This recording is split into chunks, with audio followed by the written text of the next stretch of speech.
लगातार 13 मई से आज तक एक शब्द तक नहीं बोला चीफ मिनिस्टर केजरीवाल उनके पार्टी के राज्यसभा महिला सदस्य उनके ऊपर जो हमला हुआ है उस विषय में। It is unbelievable and unacceptable. ये मान्यता होना ही नहीं चाहिए।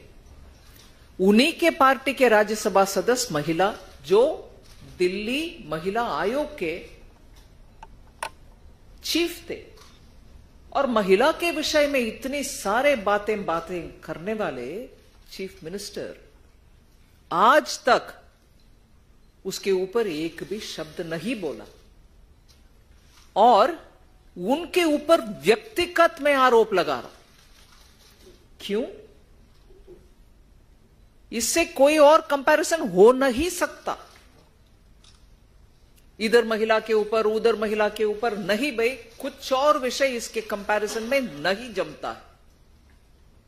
सीएम के घर में जब सीएम खुद बैठे हुए हैं उनके अपने घर में और उनके राइट हैंड माना जाता है जो वैभव कुमार विभव कुमार, वो जाकर के उनके पार्टी के एक महिला सदस्य को और राज्यसभा मेंबर को और कल परसों तक जो महिला आयोग के हेड थी वो महिला को, इसमें सिंबलिज्म भी देख लीजिए। महिला आयोग के प्रेसिडेंट आज राज्यसभा में बैठे हुए महिला सदस्य, उनको उन्हीं के अपने घर में when he seated in his house चल रही है, उनको कुछ उसके बारे में चिंता नहीं है और उसके ऊपर बयान देने का भी आत्मविश्वास जिनका नहीं है, ऐसे सीएम केजरीवाल पूरे सामने आकर के क्षमा मांगना चाहिए। और इसमें अगले ही दिन 14 मई को ही दूसरे राज्यसभा सदस्य संजय सिंह जी ने आकर बोल रहे हैं नहीं नहीं हम एक्शन लेंगे उनके ऊपर। कहां गया वो एक्शन? आज तक नहीं हुआ। और जैसे अंग्रेजी में बोलते हैं rubbing salt on the wound, मतलब आग में घी डालना। लखनऊ में उसी विभव कुमार के साथ, क्षमा करिए हिंदी में I don't know whether it is acceptable, मगर मैं जो मन में रख रही हूं विषय उसको हिंदी में कह रही हूं, अगर वो ठीक नहीं है तो बेशर्मी के साथ घूम रहे हैं विभव कुमार के साथ। 13th को इंसिडेंट हो रही है, आप ही के घर में हो रही है, उसके बाद आपके एमपी के द्वारा बोला जा रहा है कि एक्शन होगा, मगर एक्शन नहीं हुआ। आप भी उसके ऊपर बयान नहीं दिए और ऊपर से उन्हीं वो अक्यूज के साथ आप आराम से घूम रहे हो। बेशर्मी का भी हद है भाई। और उधर जाकर बैठ करके प्रेस के सामने जब आप में से एक प्रश्न पूछ रहे हैं, भाई साहब सीएम साहब इस महिला का विषय में आपका क्या कहना है, दोबारा मैं बात उपयोग कर रही हूं सोच विचार करके ही, बेशर्मी और डर के मारे माइक को दूसरी ओर घुमा रही हो। आप सीएम पद में है जी, अब तक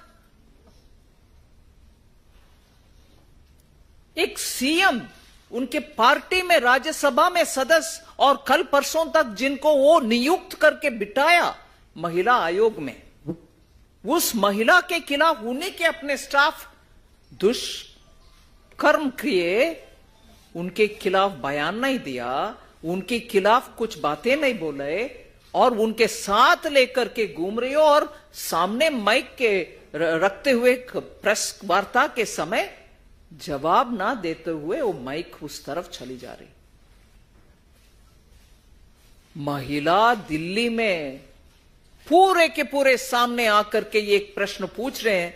मैं तो बात सच में बोल रही हूं, दिल्ली में जितने भी महिला है उनके मन में यही चल रही है कि ये सीएम क्या महिला को सुरक्षा देगा। उनके घर में महिला को पिटाया, उनके घर में जो राज्यसभा एमपी है उन्हीं को पिटा रहे हैं और प्रश्न अभी तक उनके दिमाग में चढ़ा नहीं है। और इसमें एक विषय जोड़ रही हूं, पूरे जिम्मेदार सीएम है, मगर फिर भी उस आप पार्टी के ऊपर एक विषय बोलना चाह रही, जिस पार्टी के एक the one and only leader, क्योंकि फाउंडिंग लीडर सब तो भाग गए, अभी बचा हुआ सिर्फ अरविंद केजरीवाल है, और वो बचा हुआ अरविंद केजरीवाल महिला के खिलाफ है, महिला को पिटाई करने वाले नेता है। मगर उनके पार्टी का चरित्र देखिए, 1 मिनट में मैं हाईलाइट कर रही हूं इस विषय में, सिर्फ अरविंद केजरीवाल ही हम सबका निशान होना चाहिए, क्योंकि मीडिया से मैं पूछ रही हूं क्या देश की जनता अरविंद केजरीवाल के साथ खड़ी हुई, दिल्ली की जनता अरविंद केजरीवाल के साथ खड़ी हुई, और सुप्रीम कोर्ट सच्चाई के साथ खड़ा रहा और अरविंद केजरीवाल जी को जमानत मिल गई। फिर भारतीय जनता पार्टी ने एक नया षड्यंत्र रचा, स्वाति मालीवाल जी के माध्यम से अरविंद केजरीवाल जी पर झूठे आरोप लगाने की कोशिश हुई। स्वाति मालीवाल जी को जब अरविंद केजरीवाल जी नहीं मिले तो उनके पीए विभव कुमार पे झूठे आरोप लगा दिए गए। लेकिन फिर से भगवान हमारे साथ था और स्वाति मालीवाल जी की वीडियो फुटेज पूरे देश के सामने आ गई। पूरे देश ने देख लिया कि जो स्वाति मालीवाल ने अपने एफआईआर में लिखा था वो सरासर झूठ था। उस वीडियो फुटेज से स्वाति मालीवाल जी और भारतीय जनता पार्टी के षड्यंत्र का पर्दाफाश हो गया। भारतीय जनता पार्टी की फिर से पूरे देश में थू थू हो गई कि लोगों को दिखने लग गया कि किस प्रकार से अरविंद केजरीवाल के खिलाफ षड्यंत्र रच रहे हैं। और आज फिर से ईडी के माध्यम से एक नया षड्यंत्र भारतीय जनता पार्टी लेके आई है। आज ईडी ने एमएचए को एक चिट्ठी लिखी, कहते हैं कि हम आम आदमी पार्टी पर केस कर रहे हैं, इन्होंने गलत तरीके से डोनेशन ली, इन्होंने विदेशों से डोनेशन ली। मैं भारतीय जनता पार्टी को यह बताना चाहती हूं, आम आदमी पार्टी ने जब से ये पार्टी बनी है पूरी ट्रांसपेरेंसी से एक एक रुपए का चंदा लिया है, और पूरे ट्रांसपेरेंसी से एक एक रुपए के चंदे का हिसाब किताब इलेक्शन कमीशन को भी दिया है, इनकम टैक्स डिपार्टमेंट को भी दिया है, देश की हर संस्था को दिया है।